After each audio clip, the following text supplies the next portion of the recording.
because it's kind of taken for granted in the world that the STEM fields and business are just good. That we, Yeah. we need more and more funding for them all the time, right? We don't really need to defend why we need more funding for the STEM fields. It's just we need more people studying them. We need more money thrown at them, and that's I think there are a lot of reasons for that. But I think what we're kind of recognizing is that there are lots of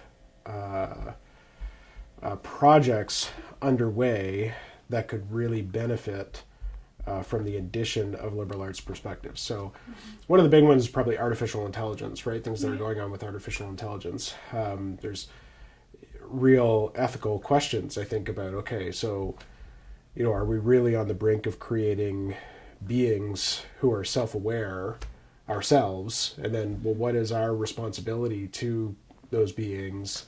Should we create them? Should we use them as soldiers? Like, should we be deciding for ourselves what they have to do or what they get to do? Can we understand them as free or as rational? Those are deep kind of philosophical questions, and they're not technological questions about just how to do this, but why to do it or why not to do it, or what are the consequences of this. And I mean, similarly, all the questions and problems with data mining and social media, all these things really require, I think, the sorts of insight that we can get from liberal arts disciplines.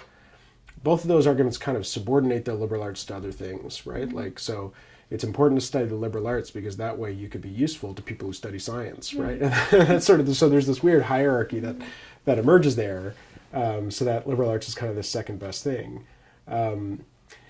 And also, I think there may be real questions about, whether the kind of education we pursue necessarily or always serves the national interest or serves politics, right? Like, people who are educated in liberal arts might become protesters, or they might become radical, right? Like in their opposition to capitalism or to democracy or to colonialism or all sorts of things. And so there may be ways in which this education kind of disrupts the status quo, and that might not be bad, right? That may be good, and that may be part of its value. And so I think, to me, that's kind of their core